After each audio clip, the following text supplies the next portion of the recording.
अगले सेशन की अगर हम बात करते हैं तो अगला सेशन आरएसएस से जुड़ा हुआ होगा, और क्योंकि आरएसएस की अभी देखिए खुशबू 100 साल पूरे हो चुके हैं, और ऐसे में आगे क्योंकि इन 100 सालों में हमने उतार चढ़ाव के साथ ही उपलब्धियां देखी है, और साथ ही साथ आगे किस तरीके से आरएसएस बढ़ेगा, क्योंकि देखिए एक ऐसा विश्व का सबसे बड़ा संगठन है जो राजनीति से जुड़ा हुआ नहीं है, लेकिन बिल्कुल। और हम शुरुआत कर देते हैं इसकी। हमारे साथ हैं श्री रामलाल जी, ऑल इंडिया संपर्क प्रमुख आरएसएस। बहुत स्वागत है सर आपका। एक बार जोरदार तालियां दर्शकों, एक बार जोरदार तालियां। और साथ ही Rakesh Singh ji, managing editor ITV, करेंगे इसे कंडक्ट। तो शुरुआत करते हैं इस बेहद खास सेशन की जिसका नाम है आरएसएस के 100 साल।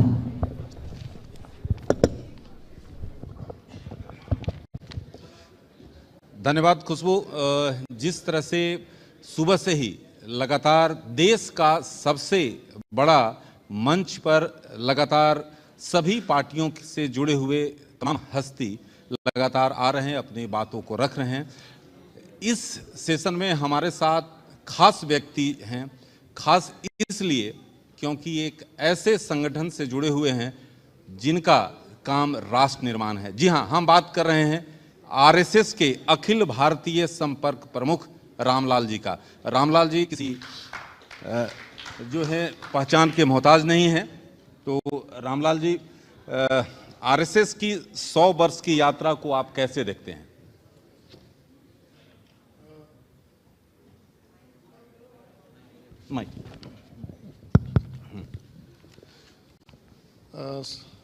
सर्वप्रथम तो आज आपने बुलाया, इसके लिए बहुत बहुत धन्यवाद। क्योंकि पूरे देश भर में आपको अच्छी प्रकार से देखा जाता है, सुना जाता है, तो आपके माध्यम से मुझे भी अपने विचार रखने का अवसर मिलेगा पूरे देश के लिए, तो इसके लिए आपका आभार। राष्ट्रीय स्वयंसेवक संघ को 100 वर्ष पूर्ण है। 1925 में आरएसएस शुरू हुआ।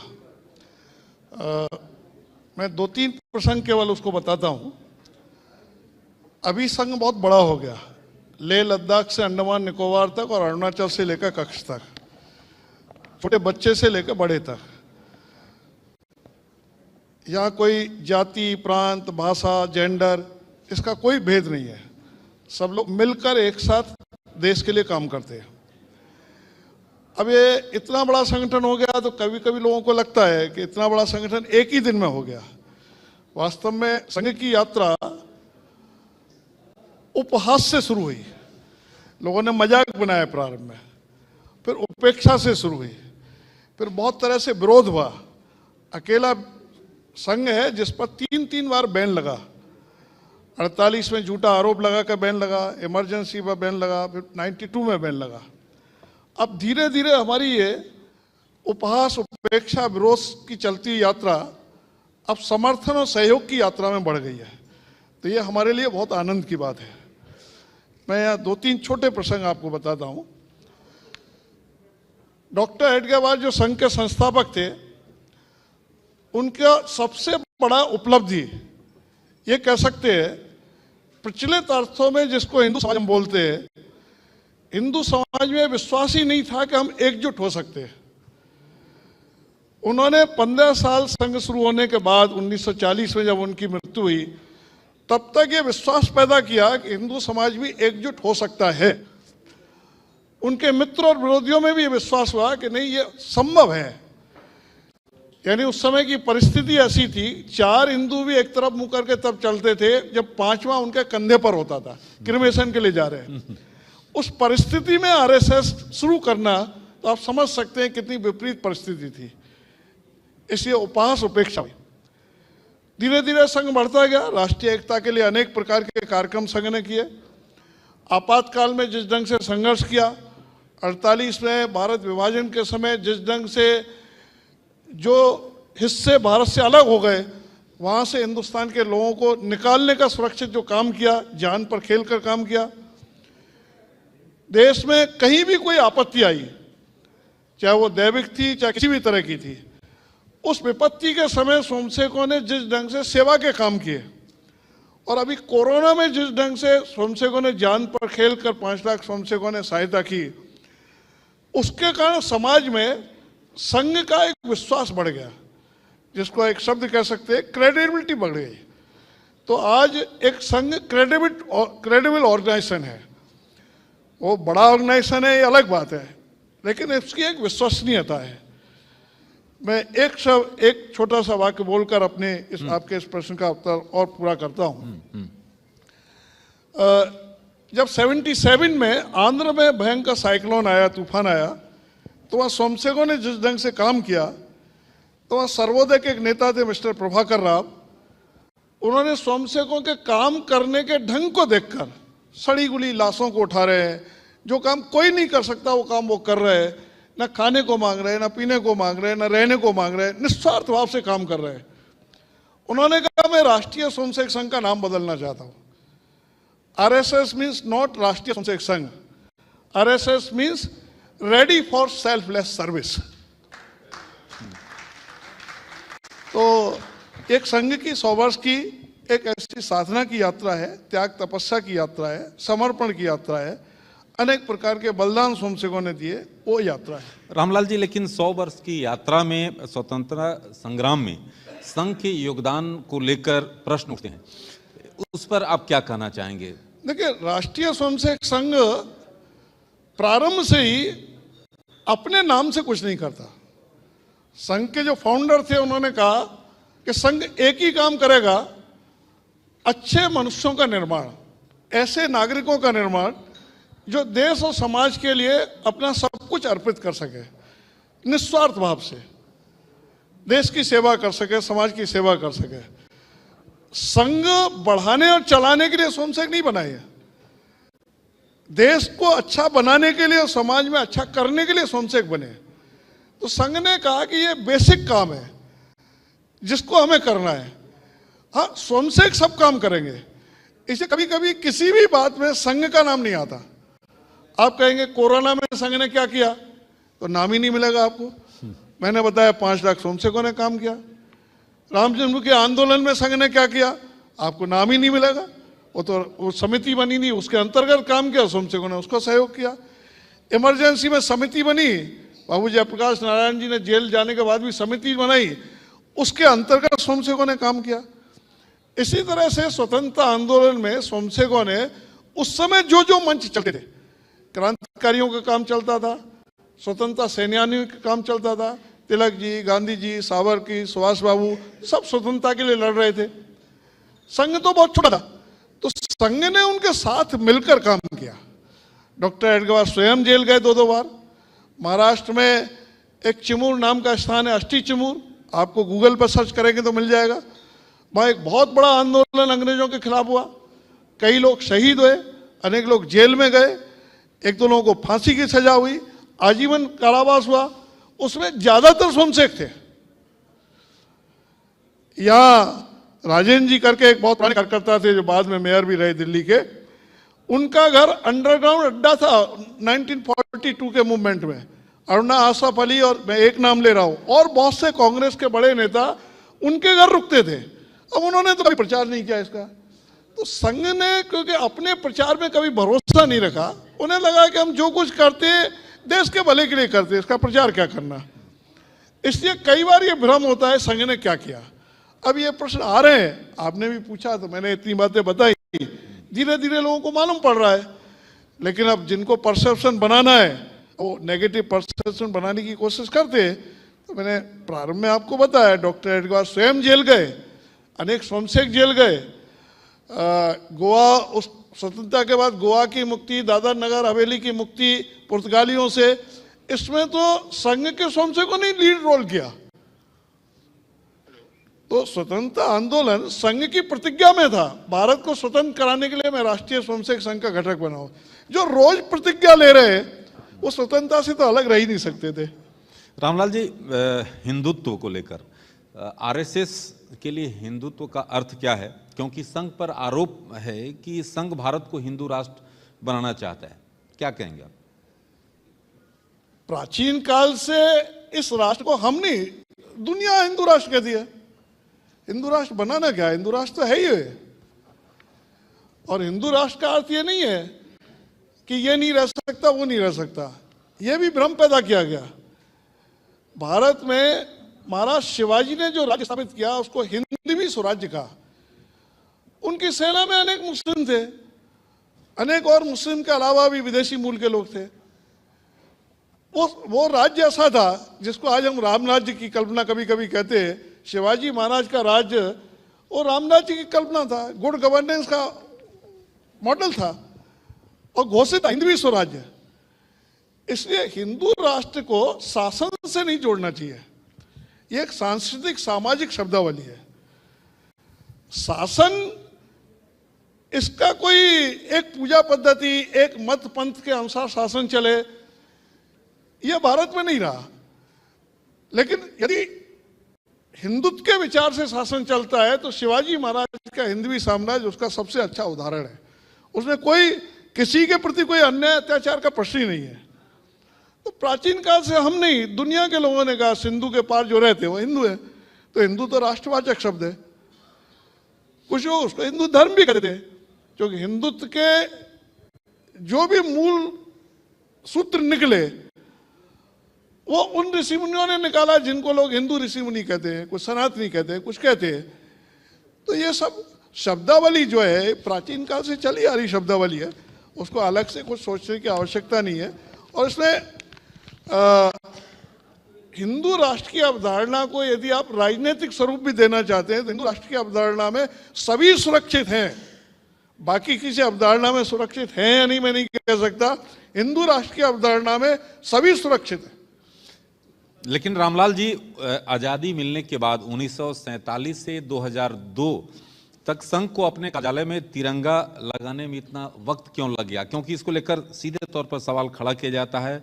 और इसी सवाल का दूसरा पहलू है कि संघ की शाखाओं में तिरंगा क्यों नहीं लगाया जाता है? बहुत महत्वपूर्ण प्रश्न किया आपने, क्योंकि आजकल इसकी चर्चा भी बहुत होती है।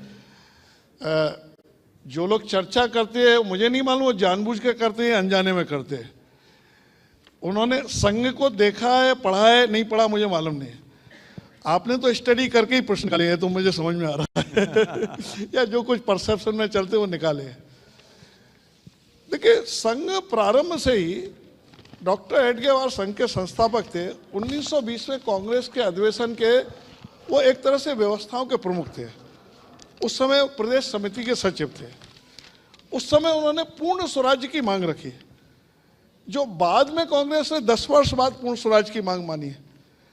तो पहले भी एक तिरंगा चलता था जिस पर ऊपर वंदे मातरम लिखा हुआ था। मैडम कामा, उन्होंने सब बहुत सारे झंडे बने भारत में। तो पूर्ण स्वराज की मांग हुई तो वो तिरंगा शाखाओं में फहराया गया। और जब भारत का ध्वज कौन सा होगा इसके लिए एक ध्वज समिति बनी, झंडा समिति बनी, जिसके 7 लोग मेंबर थे। उसके नामों का उल्लेख नहीं कर रहा, मैं आपको दे दूंगा, मेरे पास सब इसकी रिपोर्ट मैं इसलिए लाया हूं कि आप मीडिया में हैं तो आपको ऑथेंटिक चीजें चाहिए। उन्होंने प्रारंभ में जो झंडा बताया, ये बताया कि भारत जैसा भारत की संस्कृति है, भारत का एक ही रंग का झंडा, भगवा झंडा, यही भारत का सर्वोत्तम झंडा हो सकता है। बाद में जो कांग्रेस की वर्किंग कमेटी, जो कि राजनीतिक स्वरूप उसका हो गया था, वही एक राजनीतिक दल था, उसमें जब गया तो उन्होंने कहा कि भाई इसका संबंध थोड़ा अलग अलग आएगा, इसको धर्म उससे भी जोड़ा जा सकता है। तो उन्होंने सुझाव दिया कि तिरंगा झंडा हो सकता है। का कमेटी के पास गया, कमेटी ने फिर कहा ठीक है, ये अच्छा है, तिरंगा झंडा हो सकता है, लेकिन भगवा रंग सबसे ऊपर रहेगा। उन्होंने कहा ठीक है, बहुत अच्छा है। जिस दिन तिरंगा झंडा स्वीकार किया उस दिन डॉक्टर हेडगेवार ने उसका सम्मान किया। और 33 में जब महाराष्ट्र में कांग्रेस का पहला अधिवेशन हुआ, कांग्रेस का अधिवेशन हुआ जिसमें पहली बार तिरंगा झंडा फहराया गया, तो बहुत 80 फीट ऊंचा पोल था, तिरंगा झंडा अटक गया। एक नौजवान बहुत तेजी से गया और 80 फुट के पोल पर चढ़ करके उसने तिरंगा झंडे की गांठ खोलकर उसको ठीक कर दिया। उसका नाम था किशन सिंह राजपूत। अभी थोड़े दिन पहले उसकी डेथ हुई है। नेहरू जी बहुत प्रसन्न है, उन्होंने कहा कि अगले दिन इसको अधिवेशन में मंच पर बुलाओ, इसका सम्मान करेंगे हम। किसी ने कहा आरएसएस का सोनसेक है, तो उन्होंने कहा ये बात तो ठीक है, आरएसएस वाले ऐसी हिम्मत कर सकते, लेकिन आरएसएस का सोनसेक है इसलिए उसका सम्मान ही नहीं किया। अब आरएसएस के प्रति ऐसा भाव प्रारंभ से रहा है तो क्या कर सकते। डॉक्टर हेडगेवार ने उसके गांव में जाकर उसका सम्मान किया। और गोवा की मुक्ति हो चाहे कोई भी मुक्ति हो, उन सब में तिरंगा झंडा ही फहराया। और जितना मैंने सुना है, समझा है, मैंने उसका बहुत अध्ययन नहीं किया, इसलिए मैं उतना ऑथेंटिक नहीं कह सकता, लेकिन गूगल वगैरह पर सर्च करते हैं तो ध्यान में आता है कम्युनिस्ट पार्टी के कार्यालयों पर लगभग 2020-21 में पहली बार तिरंगा झंडा फहरा। ऐसा गूगल वाले बताते हैं, मुझे मालूम नहीं कितना सही है गलत है। और फिर सामान्यतः झंडे का कोड था। संघ कार्यालय एक तरह से रेजिडेंशियल ऑफिस है, वो जैसा आप कार्यालय की कल्पना करते हो कॉर्पोरेट ऑफिस ये वो वैसा नहीं है।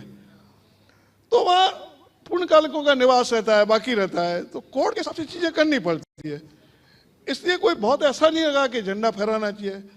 हर मंदिर पर, हर गुरुद्वारे पर, हर मस्जिद पर झंडा फहरता है क्या? संघ तो सोशियो कल्चरल ऑर्गेनाइजेशन है, तो नहीं फहरा इसके पीछे कोई कारण नहीं है। लेकिन जैसे ही सुप्रीम कोर्ट ने उस कोर्ट में थोड़ा रिलैक्सेशन दिया, संघ ने फहराना शुरू कर दिया। आज सरसंघ चालक जी भी फहराते हैं, बाकी फहराते हैं। मैं एक प्रश्न आपसे करता हूं। आप मुझसे प्रश्न कर रहे हैं, कभी कभी संघ के स्वयंसेवक जो एलाइड ऑर्गेनाइजेशन चलाते हैं उनको आप संघ परिवार कहते हो और संघ का ही मानते हो। या तो उनका संघ का मत मानो, कोई बात नहीं। यदि उनको संघ का ही मानते हो तो विद्या भारती तो 1952 से चल रही है, 13,000 स्कूल है उसके, हर स्कूल में तिरंगा झंडा 15 अगस्त 26 जनवरी को फहराया जाता है। ये क्या है? स्वयंसेवक ही चलाते हैं उसको। तो कार्यालय पे फहरना नहीं फहरना ये इसको कोई बड़ा विषय बना सकता है, लेकिन कोड होने के कारण उसकी ऐसा आवश्यकता नहीं लगी। जब कोड में रिलैक्सेशन हो गया और लोगों ने कहा कि ठीक है फहर रहे, कार्यालय पे भी लगाते, 15 26 जनवरी को भी पूजे सरसंघ चालक सब लगाते। मैं भी इस बार मुंबई में बीकेसी में जो डायमंड मार्केट है उसमें मुझे बुलाया, तिरंगा झंडा मेरे हाथ से फहरवाया, नो प्रॉब्लम। एक रामलाल जी, एक और महत्वपूर्ण विषय है, संघ को जो है संघ के विरोधी जो है महिला विरोधी भी कहते हैं और पूछते हैं कि संघ में महिलाओं का प्रवेश कब होगा, क्या कहेंगे आप? संघ में जितने स्वयंसेवक हैं उतनी महिलाएं भी हैं। पिछले तो विज्ञान भवन में माननीय मोहन भागवत जी ने एक प्रश्न के उत्तर में बताया, हमारे जितने घरों में संघ के स्वयंसेवक हैं वो महिलाओं के कारण ही तो काम कर पाते हैं। महिलाएं उनको अनुमति नहीं दे तो काम ही नहीं कर पाएंगे। तो वो सभी महिलाएं संघ की प्रशंसा की है, संघ के साथ काम करती है। हाँ, संघ की हायरकी में आप कहोगे महिलाएं नहीं है, लेकिन एक आरएसएस और चलता है, उसका नाम है राष्ट्र सेविका समिति, उसकी हायरकी में कोई पुरुष नहीं है। तो ये हमने आपस में सामंजस्य बनाया है। 1936 में कुछ महिलाओं ने कहा डॉक्टर एडगेवार से, हमें भी शाखा में बुलाओ, संघ में बुलाओ। उस समय अखाड़े में संघ चलता था, तो अखाड़े में महिला पुरुष साथ साथ काम नहीं कर सकते थे, नागपुर का ऐसा माहौल नहीं था। तो उन्होंने कहा आप अलग चलाइए, या फिजिकल एक्सरसाइज संघ के कार्यक्रमों में होती है, वो महिला पुरुष के लिए साथ साथ सूट नहीं करती, तो उनका अलग चलता है। तो उन्होंने चलाते समय कहा कि हम अलग चलाएंगे, लेकिन आप इंटरफेयर नहीं करेंगे, आप हमको सहयोग करेंगे। हम जब चाहेंगे तब आप में विलय कर लेंगे, तो आप करिए। तो उन्होंने कहा कि राष्ट्र महिलाओं के लिए राष्ट्र सेविका समिति रहेगी, कोई पदाधिकारी आप नहीं बनाओगे। ये हमारा सामंजस्य चल रहा है, हम उनको सहयोग करते हैं, उनके भी कैंप लगते हैं, उनके कैंपों में हम लोग भी जाते हैं। उनकी हायरकी में कोई पुरुष नहीं है, सब महिलाएं। संघ की हायरकी में सब पुरुष हैं, आपका सामंजस्य है। लेकिन अभी मैं संपर्क प्रमुख हूँ, हमारी संपर्क विभाग की टोली में महिलाएं, पदाधिकारी महिलाएं, हमारे प्रचार विभाग की टोली में महिलाएं, सेवा विभाग की टोली में महिलाएं, जिसमें फिजिकल एक्सरसाइज होती है, शारीरिक बौद्धिक कार्यक्रम, शाखा जिसको कहते हैं, वो महिला और पुरुषों की अलग है। बाकी सभी जगह महिला है। हम रोज एकात्म स्तोत्र बोलते हैं, उसमें इस बार माननीय रामनाथ कोविंद जी ने भी उसका उल्लेख किया। उसमें रोज एक श्लोक बोलते हैं, उस श्लोक की मैं 2 लाइन पढ़ के सुनाता हूँ आपको। लक्ष्मी रहिल्ला चन्नम्मा रुद्रबाम्मा सुविक्रमा निवेदिता शारदा च प्रणम्य मातृ देवता। ये सब सारी महिलाएं जितनी में और इसमें है, अहिल्याबाई से लेकर सारी महिलाओं को उल्लेख करते हो। रामलाल जी, एक और संघ, क्योंकि सबसे बड़ा संगठन है, परंतु संघ पर ऐसे आरोप भी लगते हैं कि सरकार के वित्तीय नियमों को आप मानते नहीं हैं, क्योंकि वो पंजीकृत और रजिस्टर्ड संस्था नहीं है। क्या कहेंगे इसको लेकर? क्योंकि कई लोगों का, मैं अभी सोशल मीडिया देख रहा था तो बोले कि रामलाल जी बैठे हुए हैं और अखिल भारतीय संपर्क प्रमुख हैं, इनसे जरूर ये सवाल पूछा जाना चाहिए। उन्होंने प्रश्न भेज दिया आपको। अच्छा है। तो देखिए, संघ प्रारंभ से ही एक फैमिलियर ऑर्गेनाइजेशन की तरह विकसित हुआ। तो फैमिली का तो कोई रजिस्ट्रेशन होता नहीं, तो फैमिलियर ऑर्गेनाइजेशन की तरह है। सेल्फलेस एक हमने सोमसेक बनाए, एक आपस का ट्रस्ट फैमिलियर ऑर्गेनाइजेशन की तरह बना। आपने जो बीच में पूछा शाखा पे झंडा नहीं लगाते, उसका भी उत्तर इसमें आ जाता है। जब संघ में आर्थिक आवश्यकता पड़ी तो डॉक्टर एडगवार ने कहा भाई हम बाहर से नहीं लेंगे, सोमसेक ही दो। तो उन्होंने कहा अखाड़े में जाते कोई गुरु हो तो हम गुरु दक्षिणा दे देंगे। तो डॉक्टर एडगवार को गुरु बना दिया लोगों ने। उन्होंने कहा नहीं, मैं गुरु नहीं हो सकता भाई, व्यक्ति गुरु नहीं बनाना, कोई तत्व गुरु बनाओ। तो भगवा ध्वज को गुरु स्थान पर रखा। भगवा ध्वज को इसलिए नहीं लगाते कि वो कोई तिरंगे झंडे का विकल्प है और वो विकल्प है, वो गुरु स्थान पर रखा। उससे भारतीय संस्कृति का एक परिचय मिलता है। तो गुरु पूजा करते हैं, इसलिए गुरु के स्थान पर वो है। इसी तरह से जब हिसाब किताब रखने की, भाई प्रारंभ में इतना पैसा ही नहीं होता था, उसका हिसाब किताब रखे। 48 के प्रतिबंध के समय लोगों ने कहा भाई प्रतिबंध हटाएंगे, आपका संविधान लिखित में चाहिए, मौखिक नहीं। लेकिन संविधान दे दिया हमने। उसमें हमारी आर्थिक शाखा का भी उल्लेख है। हर आर्थिक शाखा का बैंक अकाउंट है। राष्ट्रीय सोमसेक संघ चांदनी चौक शाखा, राष्ट्रीय सोमसेक संघ रोहिणी शाखा, जो आर्थिक शाखा हम जिसको मानते हैं, हर एक का अकाउंट है।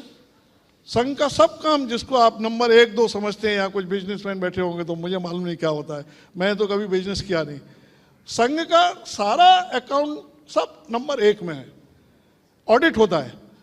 और 1960 का संभवतः जो इनकम टैक्स का संशोधन हुए, उसमें एक बॉडी ऑफ इंडिविजुअल्स है। एक बॉडी ऑफ इंडिविजुअल्स में एक टर्मिनोलॉजी है, उसमें इनकम टैक्स वाले लिखते हैं ऐसे व्यक्तियों का समूह जो समाज के लिए कुछ काम करना चाहता है और आर्थिक व्यवहार भी जो करेगा, ऐसा समूह वो बॉडी ऑफ इंडिविजुअल की श्रेणी में आएगा। वो अपना बैंक अकाउंट रख सकता है। आवश्यकता पड़ने पर इनकम टैक्स वाले हमसे पूछ सकते हैं। एक बार नागपुर में इनकम टैक्स वाले आए, इनकम टैक्स का रेट डालने जो आए, उन्होंने जो रिपोर्ट लिखी उसमें उन्होंने लिखा कि हमारे जीवन में इतना अच्छा अकाउंट हमें आज तक नहीं मिला। पहले दिन शाम तक की एंट्री और कैश का मिलान था। तो हम पे इनकम टैक्स से छापे भी पड़े, ऐसा नहीं है। तो रजिस्ट्रेशन की आवश्यकता इसलिए नहीं है क्योंकि हम बहुत बाहर से हम दान लेते नहीं कुछ। अब कुछ लोग कहेंगे कि दिल्ली का कार्यालय बनाए, दान लिया होगा। कार्यालय संघ ने तो उनसे मांग कर लिया। वो केशव स्मारक समिति रजिस्टर्ड संस्था है, उसके अंतर्गत सोमसेकों ने दिया है, या बाहर से भी लिया होगा। उसका रजिस्टर्ड ऑफिस है, रजिस्टर्ड उसका है, अकाउंट है, कोई भी जाके देख सकता है। वो हमसे मिलने जुलने वाले हैं। हमने कहा भाई थोड़ी जगह हमको भी दे दो। संघ कार्यालय सोमसेकों ने इसमें सहयोग किया है, संघ कार्यालय चलाने के लिए हमको भी जगह दे दो। केशव स्मारक समिति का काम चलता है, थोड़े हिस्से में हम भी चलाते हैं। तो रामलाल भव्य भवन को देखकर लोगों को लगता है आरएसएस का इतना भव्य भवन, वो केशव स्मारक समिति का भवन है भैया। रामलाल जी, संघ के बारे में समाज में इतना भ्रम क्यों है?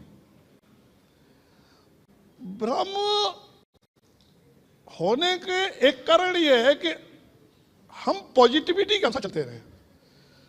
हमने दूसरे के बारे में नेगेटिव सोचा नहीं कभी। और जब हमने नहीं सोचा तो हमें लगा कि कुछ हमारे बारे में चर्चा कर भी रहे हैं तो करने दो, क्या फर्क पड़ता है। हमें तो एक पॉजिटिव वर्क करना। उस पॉजिटिव वर्क करने का परिणाम है कि हमारी यात्रा 1925 से 2025 यहाँ तक एक सफल यात्रा पहुँच गई। और आप संघ की चर्चा सब तरफ हो भी रही है और संघ एक विश्वसनीय संगठन बन गया। अब ये स्पेस ऐसे लोगों ने ले ली जिनको लगता था संघ बढ़ा तो हमारी आइडियोलॉजी का क्या होगा। मैं ये नहीं कहूंगा कि कोई भारत विरोधी आइडियोलॉजी, हमारा विरोध करने वालों को भी हम कोई राष्ट्रद्रोही देशद्रोही नहीं कहते। कोई सोशल मीडिया में चलाने वाले कुछ लोग होंगे, कुछ लोग किसी को कुछ कहते होंगे। हम तो ये कहते हैं इस राष्ट्र में जिनका जन्म हुआ है, इस भारत में जिनका जन्म हुआ है, वो सब एक विराट हिंदू जीवन पद्धति के हिस्से हैं। मतभेद हो सकते हैं, अलग अलग मत हो सकते हैं, तो अलग अलग मत रहते हैं, हम तो सब मतों का सम्मान करते हैं, हम सब विरोधियों से मिलते हैं। आज भी मुझसे पूर्व आपके एक नेताजी आए, आपने देखा, मैं तो बहुत प्रेम से मिला उनसे, वो भी बहुत प्रेम से मिले, और आज नहीं, मैं पहले भी उनसे मिल चुका हूं, तो मेरा संबंध है, उनके पूरे परिवार से संबंध है मेरा। अब और ज्यादा उल्लेख करने से उनको दिक्कत ना हो जाए, इसलिए मैं ज्यादा उल्लेख नहीं कर रहा हूं। ये फोटो वायरल होगा रामलाल जी, फोटो वायरल होगा ये। नहीं, मैं तो नहीं करूंगा, आप करें तो देखो ये है, उनकी भी चिंता करिए आप, मेरा कहना ये है फोटो वायरल करते समय। तो हम सबसे संबंध रखते हैं, इसलिए हमें कोई दिक्कत नहीं है, लेकिन हमने नेगेटिव नहीं गए, इसलिए वो स्पेस कुछ लोगों ने ले लिया, और उस स्पेस में उनको मौका मिल गया संघ के बारे में एक नेगेटिव पैदा करने का। अब हम प्रचार विभाग के माध्यम से, सोशल मीडिया के माध्यम से अपनी बातों को रख रहे हैं। हम दुष्प्रचार करने वालों को ज्यादा उत्तर नहीं देते, हम अपनी बात कहते हैं और समाज पर छोड़ देते हैं, भाई आप तय करो कौन ठीक है कौन गलत है। हमारा विश्वास है आगे आने वाले 2-4 वर्षों में सत्य की ही जीत होगी, और हम ये मान के चलते, हम जिस विचार को लेकर चलते हैं वो भारत का विचार है, सत्य विचार है। तो रामलाल जी, 100 वर्ष जो संघ ने पूरा किया, भविष्य के भारत को कैसे देखते हैं आप? देखिए, हम जितना भारतवर्ष में घूमते हैं, एक तो हमें ध्यान में आता है यहाँ बहुत यंग जनरेशन भी बहुत बैठी है। भारत का जो युवा है, भारत को युवा देश ही कहते हैं, भारत का जो युवा है, युवा के मन में अब एक बात ये आ गई है कि भारत बढ़ रहा है, भारत बढ़ सकता है, भारत को बढ़ाना है। हमारी आपकी पीढ़ी में आए ना आए, लेकिन युवाओं में ये बात आ गई है, नई पीढ़ी में आ गई है। इसलिए आप देखेंगे इकोनॉमिक फील्ड में इतने स्टार्टअप ये सब खुल रहे हैं, और पूरी दुनिया भी, मैं विषय लंबा हो जाएगा इसलिए लंबा नहीं करता, मैं ऐसा मानता हूं जहां से कम्युनिज्म पैदा हुआ वहीं कम्युनिज्म फेल हो गया है। जहां से पूंजी व्यवस्था पैदा हुई अमेरिका और यूरोप से, वह पूंजीवादी व्यवस्था से, उपभोगवाद से उनका विश्वास हट गया है। अब वो थर्ड वे ढूंढ रहे हैं, और जब थर्ड वे ढूंढते हैं तो उनकी दृष्टि भारत पर जाती है, भारत के फैमिली सिस्टम पर जाती है, भारत की स्पिरिचुअलिटी पर जाती है। इसलिए आगे आने वाले कुछ वर्षों में, मैं तो कोई ज्योतिषाचार्य नहीं हूँ, इसलिए मैं कोई आपको एकदम ये नहीं कह सकता 2 वर्ष, 5 वर्ष, 10 वर्ष, लेकिन शायद 2047 तक का इंतजार न करना पड़े, उससे पहले ही दुनिया भारत को मानेगी। और मुझे पूरा विश्वास है आगे आने वाले कुछ वर्षों में भारत दुनिया को लीड करेगा। बस मेरे और आपके मन में ये होना चाहिए कि लीड करने लायक भारत बने, तो संघ का यही फ्यूचर प्लान है। समाज की सज्जन शक्ति को साथ लेकर शताब्दी वर्ष में हम कुछ बातें 15 करोड़ परिवारों, 15 करोड़ से अधिक परिवारों में घर घर जा रहे हैं, वो बात बताएंगे सबको। धर्म क्या है, हिंदुत्व क्या है, राष्ट्र क्या है, भारत कैसे प्रगति कर सकता है, दुनिया की सारी परिस्थिति क्या है, और उनको कहेंगे भारत को दुनिया का नेतृत्व करने लायक बनाना, ये जो सरकारों का काम है, और सामाजिक संगठनों का भी काम है, और पूरे समाज के एक एक व्यक्ति का काम है। समाज यदि नेशन फर्स्ट की फीलिंग के साथ खड़ा होता है, तो निश्चित रूप से आगे आने वाले कुछ वर्षों में मुझे लगता है हम भारत माता की जय नहीं, दुनिया भारत माता की जय बोले तो कोई आश्चर्य नहीं है। अच्छा रामलाल जी, हाल के दिनों में यह देखा गया है कि संघ का मुस्लिमों के साथ संपर्क बढ़ा है। क्या संघ जो है अब नए रूप में अपने समय के साथ जो है मुसलमानों के साथ सामंजस्य बैठाने की कोशिश कर रहा है? वो संघ थोड़ा बड़ा हो गया, इसलिए आपकी नज़र में ज़्यादा आता है मीडिया की नज़र में ज़्यादा आता है। बाकी लोगों की तरह मैं कोई मीडिया पर आरोप नहीं लगाता, मैं तो मीडिया से हमारे बहुत अच्छे संबंध है, आपसे भी बहुत पुराना रिश्ता है, औरों से भी, आपके पूरे चैनल से। मेरी तो कभी कभी समझ में नहीं आता, राजनीतिक लोग कभी सरकार से लड़ने लगते हैं, कभी पार्टी से लड़ने लगते हैं, कभी RSS से लड़ने लगते हैं, कभी संवैधानिक संस्थाओं से लड़ने लगते हैं, कभी मीडिया से लड़ने लगते हैं। समझ में नहीं आता उनकी लड़ाई किससे है। तो हम तो किसी से लड़ते नहीं भैया। लेकिन जो आपने पूछा मुसलमानों के साथ, हाँ, मुसलमानों के साथ संपर्क, तो ये कोई आज से नहीं है, डॉक्टर एडगर का संपर्क पहले से था। ये आपने कहा ना आजादी के आंदोलन, अंग्रेजों ने एक बार जो CPN बरार प्रदेश था, नागपुर जिसकी राजधानी थी, मध्य प्रदेश छत्तीसगढ़ भी उसमें आता था, संघ की गतिविधियों पर पाबंदी लगाने का बिल लाए, तो डॉक्टर एडवाल ने एक बहुत छोटा दल था, उस दल के एक मिस्टर रहमान थे, उनको तैयार किया, उन्होंने उस बिल का विरोध किया और वो बिल अस्वीकार हुआ। तो डॉक्टर एडवाल के समय थे। 1971 में वो गूगल पे मिल जाएगा, एक बहुत बड़े पत्रकार थे मिस्टर जिलानी, उनके साथ गुरु गोलवलकर जी की पत्रकार वार्ता है बहुत लंबी, मैं यहाँ लेकर आया हूँ, आपको दे दूंगा। उस समय जनसंघ ने भारतीयकरण कहा था, तो उन्होंने पूछा गुरु जी से, भारतीयकरण का मतलब क्या है, हमें धर्म छोड़ना पड़ेगा, हमारी पूजा पद्धति के क्या होगा, इतने दिन से हमें। तो गुरु जी ने कहा भाई ये भारतीयकरण में यहाँ बहुत सारे मत पंथ विकसित हुए, सिख, बौद्ध, जैन, उनको तो कोई आपत्ति नहीं होती, आपको कोई आपत्ति होती है। तो भारतीयकरण का अर्थ यहाँ कोई उपासना पद्धति का विरोध नहीं है, आपको जहाँ पूजा करनी है वहाँ पूजा करो, भारत के बारे में अच्छा सोचो, यही भारतीयकरण है। कोई आपको ना पूजा पद्धति बदलने की जरूरत, ना कोई कन्वर्जन करने की जरूरत, भारत को भारत मानो, भारत के लिए जियो, यही भारतीयकरण है, और कुछ भारतीयकरण नहीं है। जिलानी जी बहुत खुश हो गए, वो बड़ा इंटरव्यू है, वो गूगल पे है, और यहाँ भी मैं आपको दे दूंगा। उनका वाक्य पढ़ूंगा तो मैं समय ज़्यादा लग जाएगा, इसमें वाक्य नहीं पढ़ रहा। और उसके बाद सभी सरसंघ चालकों ने इसमें पहल की।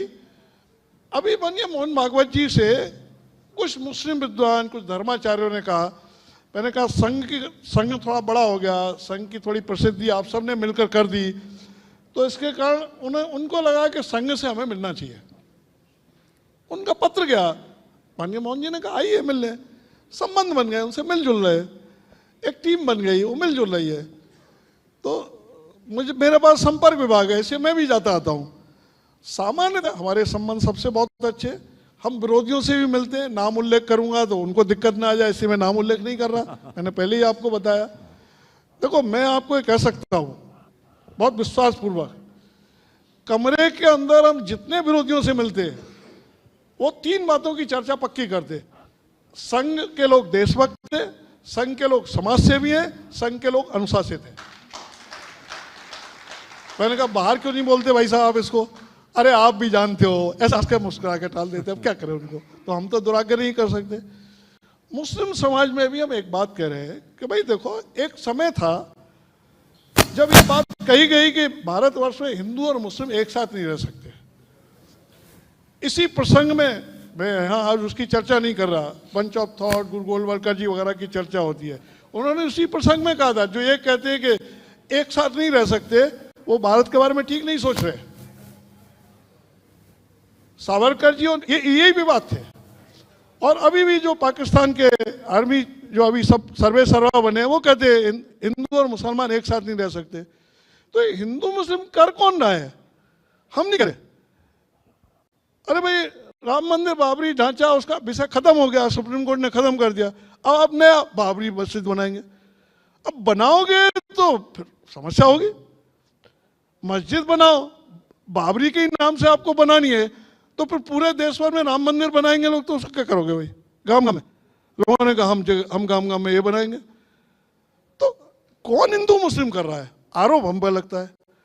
हम मुस्लिम समाज से एक ही बात करें, देखो भैया इंडोनेशिया का मॉडल है, वहाँ सब मस्जिद में जाते हैं।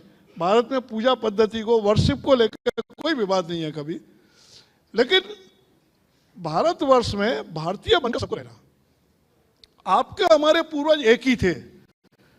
आप जाओगे तो 200-300 साल पहले आप जाति निकालोगे तो जो हिंदुओं की जाति है वही आपकी जाति है। और यह मैं आपके माध्यम से बता रहा हूं, हमने एक काम चलाया कि हिंदू मुस्लिम की परंपराएं, शादी ब्याह, जन्मदिन, बाकी सब, आपको सुनकर आश्चर्य होगा, नाम बदल गए होंगे, इधर संस्कृत हिंदी नाम होंगे, उनके उर्दू अरबी फारसी नाम हो गए होंगे, लेकिन परंपराएं एक जैसी हैं। विवाह में यहां लड़की लड़के के हल्दी लगती है तो वहां भी लगती है। लड़की शादी होने के बाद घर में प्रवेश करती है तो जो हिंदुओं में परंपरा है वो वही परंपरा है। जन्मदिन में नाल काटने की परंपरा यहाँ है, जनपद हो उनके भी यहाँ है।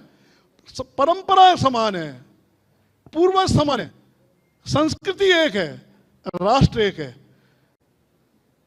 तो भाई कहां झगड़ा है, बस ये दिमाग में रखो। आप कहोगे शरीयत, आप शरीयत के अनुसार घर में जो करना है करो, कोई आपत्ति नहीं है भाई। मैं कहूँगा नहीं मुझे तो रामायण के अनुसार चलना है, महाभारत के अनुसार चलना है। देश का संविधान है, संविधान के अनुसार सब चलेंगे। एक देश में संविधान सबने स्वीकार किया है।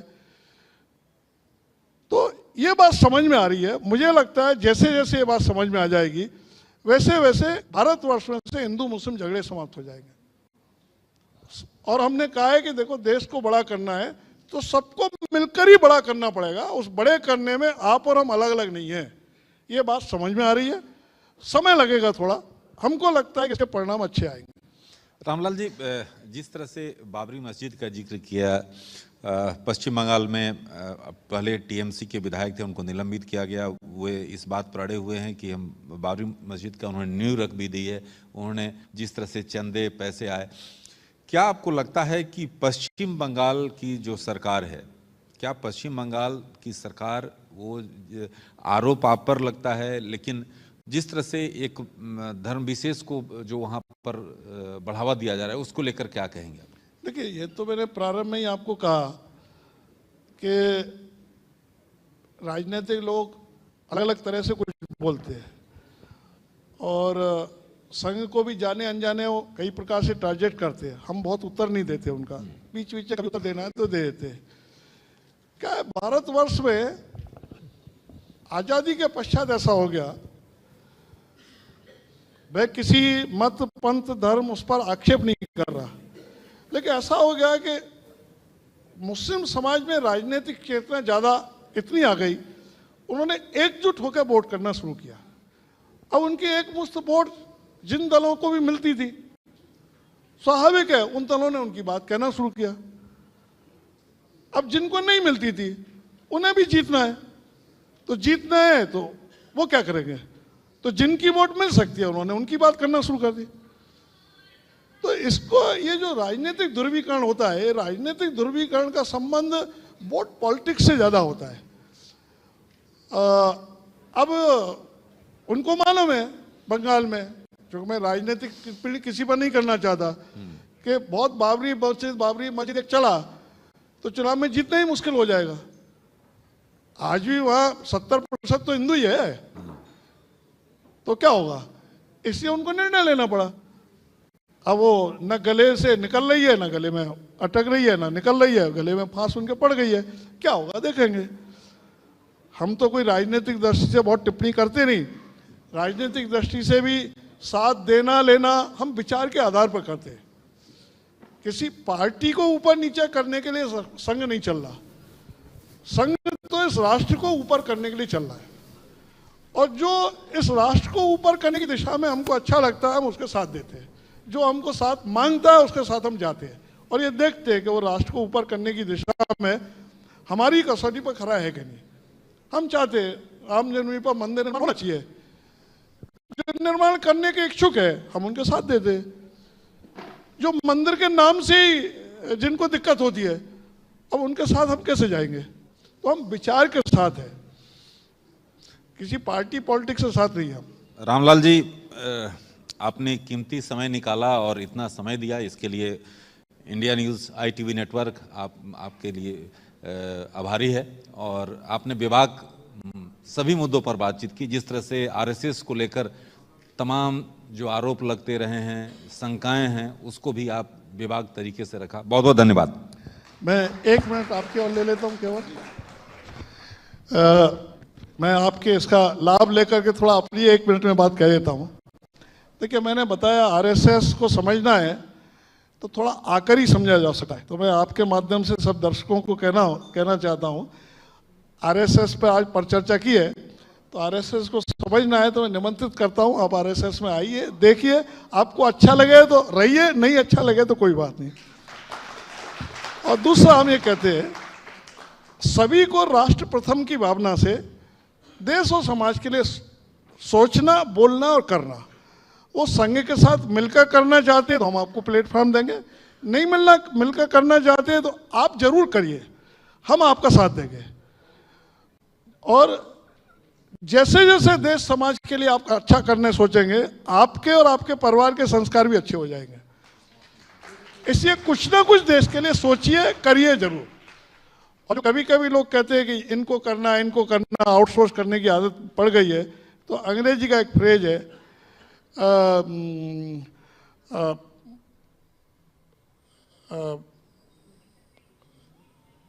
यानी हमको लोकली विचार करना है, think globally but act locally. तो सोचो आप ग्लोबल की, लेकिन आप सोचोगे राष्ट्र का काम और कोई करेगा, समाज का काम और कोई करेगा। Act locally. आप अपने गांव गली मोहल्ले में जैसा समाज चाहते हैं वैसा समाज बनाने के लिए आप प्रयासरत रहिए। आप सबको धन्यवाद। बहुत बहुत धन्यवाद। बहुत बहुत शुक्रिया श्री रामलाल जी आपका। और ये सेशन बहुत ही शानदार रहा, जिसमें बेबाकी से सारे सवालों के जवाब दिए गए। और अब मैं चाहती हूँ कि मंच पर ही रहें आप, और ऋषभ गुलाटी जी भी आए, editor in chief news x, और पुस्तक जो है इन्हें भेंट की जाए। एक बार जोरदार तालियां दर्शकों। For more such videos, subscribe to the NewsX YouTube channel, hit the bell icon.